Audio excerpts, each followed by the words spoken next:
जीते जी छोड़िए, मरने के बाद भी ऐसे लोग जूझने के लिए बाध्य करके जाते हैं और फिर परिवार के सदस्यों को आजीवन जब जब उन्हें कष्ट हो, परेशानी हो, बैठकर कोसना पड़ता है। इसके अलावा कोई विकल्प ये छोड़ते ही नहीं। नमस्कार। कुछ लोग अपने जीवन में निरंतर गलत फैसले लेते हैं, परिवार के सदस्यों को दुख देते हैं, धोखा देते हैं, बिना बताए कभी कर्ज ले लिया, संपत्ति गिरवी रख दी, अपने स्वार्थ के लिए परिवार के भविष्य को संकट में डाल देते हैं। अपने जीते जी अपनी इन गलतियों को अक्सर वो छुपा जाते हैं। कई बार पता चल जाता है और कई बार पता नहीं चलता।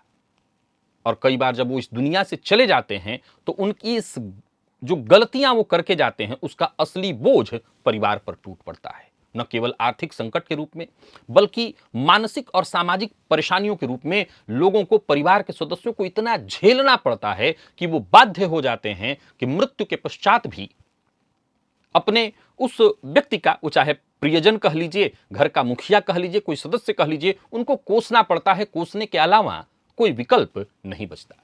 प्रिय दर्शकों, आज जिस विषय पर चर्चा करने के लिए मैं यहां उपस्थित हुआ हूं, मैं ये नहीं कहूंगा कि ऐसी स्थिति हर परिवार में है, ऐसा नहीं है। इसीलिए संभवतः बहुत से लोग आज इस विषय को ठीक से समझ नहीं पाएंगे, क्योंकि जिनके साथ ऐसा नहीं है वो नहीं जानते इस तरह की चीज को। लेकिन बहुत से ऐसे परिवार हैं जहां पत्नी, बच्चे पीड़ित हैं।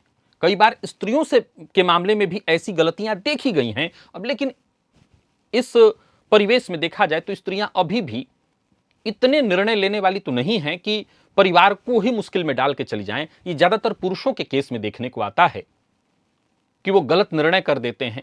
कई बार औरों की सुनते हैं, अपनों की नहीं सुनते।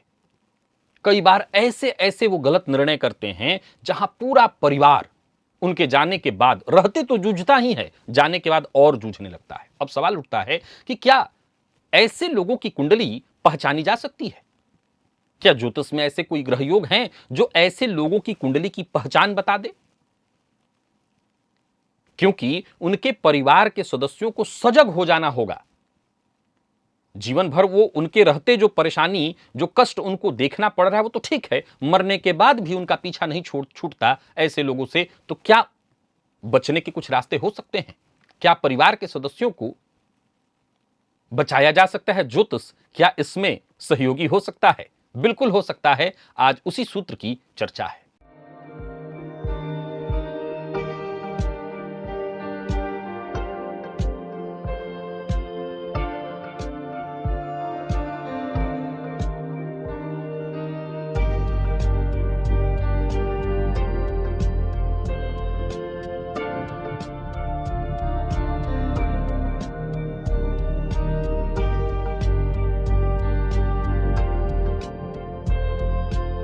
कई बार परिवार में कोई ऐसा व्यक्ति जन्म ले लेता है जो पूरे परिवार की जो खुशियां हैं, आर्थिक स्थिरता है, समाज में प्रतिष्ठा है। कई बार ऐसा देखने में आया है कि किसी बड़े पिता का बेटा, और स्वभाव ऐसा ऊटपटांग जिससे कर्ज नहीं मांगना चाहिए, क्या घर के नौकर तक सबसे कर्ज मांग डाला, सबको सबसे कर्ज ले लिया। और वो लोग तो संकोच में बेचारे कह भी नहीं पाए, उन्होंने भी कर्ज दे रखा है। और तो और ऐसे लोग जब तक जीते हैं पूरे परिवार की नाक कटाते हैं और बस कई बार छुपा रह जाता है। और कई बार आश्चर्य ये कि जैसे ही वो ये गलती करते हैं, कोई ऐसा काम करते हैं, उनके मृत्यु के पश्चात वो सब खुल के सामने आने लगता है। आइए पहचाने कि वो ग्रहयोग कौन से हैं। आइए गहराई से उन ग्रहयोगों को हम जाने जो ऐसे लोगों को जीते जी, परिवार को तो ये मारते ही हैं, मरने के बाद और गंभीर संकट में डाल जाते हैं। प्रिय दर्शकों, जन्म कुंडली में सूर्य और राहु और सूर्य और केतु ये ग्रहण योग है। इस योग का दुष्प्रभाव भी है तो वहीं इस योग का अच्छा प्रभाव भी है। परंतु आज दुष्प्रभाव की चर्चा है। यदि जन्म कुंडली के दूसरे या चौथे में सूर्य राहु या सूर्य केतु की, विशेषकर सूर्य राहु की युति दूसरे या चौथे में हो तो ऐसा जातक पारिजात के अनुसार ऐसे सूर्य और राहु वाले जातक जब तक जीवित रहते हैं, और विशेष करके यह भी नोट करिए कि ऐसे सूर्य और राहु अगर कृत्तिका, उत्तरा फाल्गुनी और उत्तराषाढ़ी सूर्य के नक्षत्र में हो तो व्यक्ति कई बार कुछ लोग इसमें भी दो तरह के मुझे देखने में आए कि एक तो अहंकारी भी होते हैं, वो सुनते नहीं हैं परिवार के सदस्य क्या कह रहे हैं, क्या बता रहे हैं। अच्छा, मैं अपने बच्चों से पूछूंगा, मैं अपनी बीवी से पूछूंगा, मैं अपनी बीवी की बात मानूंगा, मैं अपनी पत्नी की बात मानूंगा, मैं अपने बच्चों की, उनकी बहुओं की बात मानूंगा, वो जो कहेंगे ठीक उसके विपरीत करूंगा। ये एक उनका अहंकार। और ऊपर से कई बार ऐसे केस में नशे की लत पारिवारिक संपत्ति और प्रतिष्ठा को धीरे धीरे खोखला करती है। ऐसा जातक ऋण में फंसा रहता है, बताता नहीं है, फंसा रहेगा, बताएगा नहीं, और परिणाम उसके जीवित रहते भयावह, मृत्यु के बाद डबल भयावह। दूसरे भाव में पापग्रह शनि राहु केतु का होना या मंगल का होना, उत्तर कालामृत का यह सिद्धांत कि इस भाव में अगर पापग्रह हो विशेष रूप से 0 से 5 डिग्री अथवा 25 से 30 डिग्री के बीच, तो यह इस बात का स्पष्ट संकेत है कि व्यक्ति गुप्त रूप से जीवन काल में जमीन, आभूषण, परिवार की जो बहुमूल्य धरोहरें हैं वो गिरवी रख देगा। अब सवाल खड़ा होता है कि कोई भी थोड़ी कर देगा, जाहिर सी बात है कि उसके पास इतना अधिकार है कि वो ये कर सकता है। मैंने कई बार ऐसे केस में घर के बच्चों को भी देखा है, वो पहले तो जिद करते हैं कि मेरी संपत्ति मेरे नाम करो, और बाद में धीरे धीरे सब बेच डालते हैं। प्रिय दर्शकों, कई बार जो एकदम से शहर में रह रहे लोग हैं, शायद आज का ये सूत्र उनको समझ में ना आए। मैं बहुत कमाल की बात बता रहा हूं। वो शहरी परिवेश के बच्चे जो एक साथ कभी न रहे हों, जहां दादा दादी सब साथ, चाचा चाची साथ रहते हो, उनको ये सूत्र शायद समझ में ना आए। हां, उनके पिता ही कर रहे हों तब ये सूत्र उनको समझ में आ जाएगा, बाकी सभी को ये सूत्र समझ में भी नहीं आएगा। जो पुराने उस परिवेश को देखे हों वो इस सूत्र को भली भांति जानते हैं। जब आपके परिवार का कोई ऐसा सदस्य ऐसा करे और जीते जी तो तबाही मचाए, जाने के बाद और तबाही में डाल जाए। प्रिय दर्शकों, जन्म कुंडली के चतुर्थ भाव में राहु, शनि या केतु अगर ये युति या दृष्टि संबंध में हो, विशेषकर युति संबंध में हो, तो जातक तत्व का स्पष्ट कथन कि जैसे ऐसा जातक जब तक जीवित रहेगा, चाहे जो गलती करे, पूरे परिवार के सुख को नाश कर देता है, ग्रहण लगा देता है। और ऐसी स्थिति में सूर्य शनि, शनि केतु या शनि राहु के ऊपर मंगल या सूर्य की दृष्टि पड़ जाए तो पारिवारिक सुख तो नष्ट होना ही होना है। ऐसा जातक अपने जीवन काल में परिवार के सदस्यों की जो भी संपदा है, जो भी उनकी शक्ति है, छिपकर खत्म करता है, विवाद खड़ा करता है, पूरे परिवार को जूझने के लिए बाध्य करता है, और उसके जाने के बाद भी उलझने, परेशानियां वर्षों तक पत्नी, बच्चों को झेलना पड़ता है। नवम भाव भाग्य स्थान, यहां राहु केतु, वैसे कई मामलों में अकेले राहु केतु बहुत अच्छे हैं, पर जातक पारिजात का कथन कि यहां पर बैठे राहु पर या केतु पर शनि की दृष्टि पड़ जाए तो ऐसा जातक धार्मिक और पारंपरिक मर्यादाओं से, अब यहां भी एक बहुत विचारणीय तथ्य है कि यह सूत्र भी आज के लोगों को शायद समझ में ना आए, क्योंकि ऐसा जातक धार्मिक और पारंपरिक मर्यादाओं से हट करके जीवन में कई बार निर्णय लेता है, और उसका जीवन पर्यंत बाकी के परिवार वालों को उसकी मनमानी पहले तो वो झेलते हैं और बाद में जीवन पर्यंत उनको जूझना पड़ता है। ये बात शहरी परिवेश में रह रहे बच्चों को, जो नए हैं, उनको शायद समझ में नहीं आएगा। ग्रामीण परिवेश में ऐसा होता था कि कुटुंबीजन सब एक में हैं, अब विवाह कर लिया, किसी ऐसी जगह पर विवाह कर लिया, अब उस घर के बाकी के बच्चों की शादी ही नहीं हो रही है। तो शायद आज के बच्चे वो नहीं जान पाएंगे, जो विदेशों में हो तो बिल्कुल ही नहीं जान पाएंगे, जो भारत में भी हैं और मुंबई दिल्ली में रह रहे हैं, उनको वो ऐसी पीढ़ी हैं, तो उनके लिए विषय शायद समझ से परे है।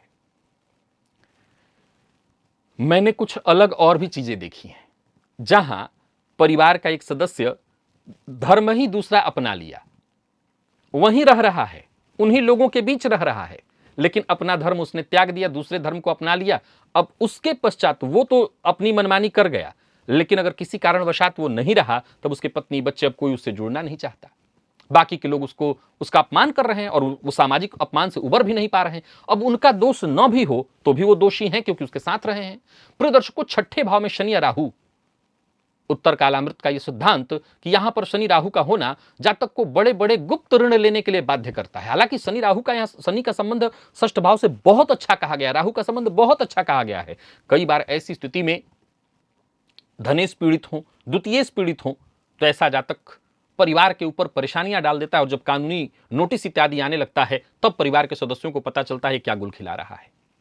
दसम भाव में कमजोर चंद्रमा, और ऐसे कमजोर चंद्रमा राहु से संबंधित हो रहे हो। फलदीपिका का यह सिद्धांत, मान सागरी का यह स्पष्ट सिद्धांत कि ऐसे चंद्रमा जब राहु से दसमस्त होकर के पीड़ित हों तो जातक मानसिक रूप से अस्थिर भी होता है और स्वार्थी भी हो जाता है। कई बार मानसिक रूप से अस्थिर लोग, जरूरी नहीं मैं सभी के लिए कह रहा हूं, परंतु मानसिक रूप से अस्थिर लोग स्वार्थी हो जाते हैं।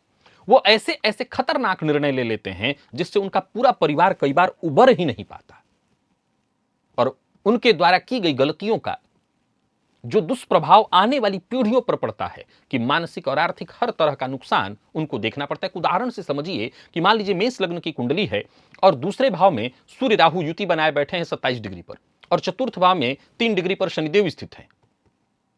अथवा शनिदेव, अगर सामान्य उदाहरण मान ले तो सूर्य राहु द्वितीय भाव में और जन्म कुंडली के चतुर्थ भाव में शनिदेव हैं।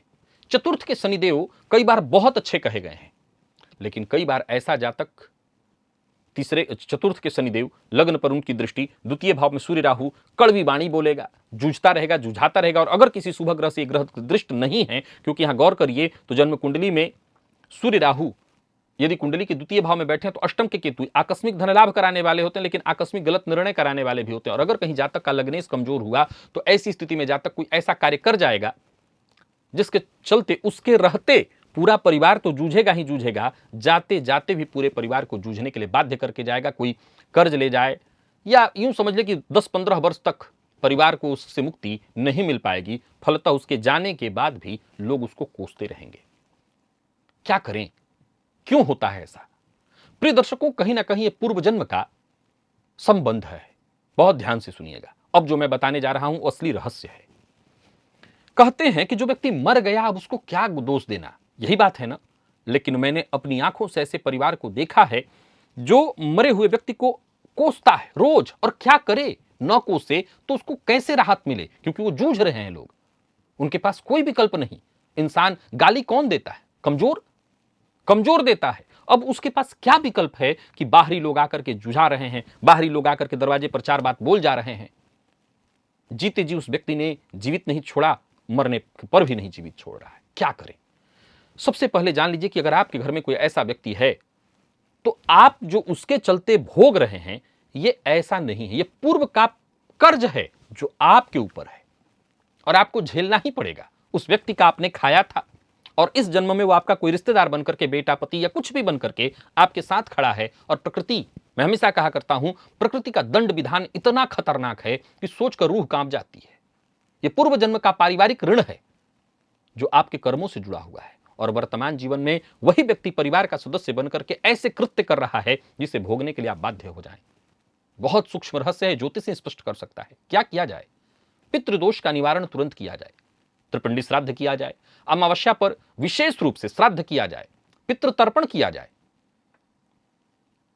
साथ ही साथ भुवन भास्कर को अर्घ्य दिया जाए। मंगलवार के दिन हनुमान चालीसा, शनिवार के दिन हनुमान चालीसा का 108 पाठ संकल्प लेकर के किया जाए। छूटई बंदी महासुख हुई। किसी तरह के बंधन में बंधे हुए हैं जिससे मुक्ति नहीं मिल रही है, हनुमान जी कृपा करेंगे और उस बंधन से आप मुक्त होंगे। तो अगर आपके परिवार में कोई ऐसा सदस्य है जिसके चलते आप अभी जूझ रहे हैं, अभी ये जो उपाय मैंने 2-3 आपको बताया, इसका सहारा लीजिए।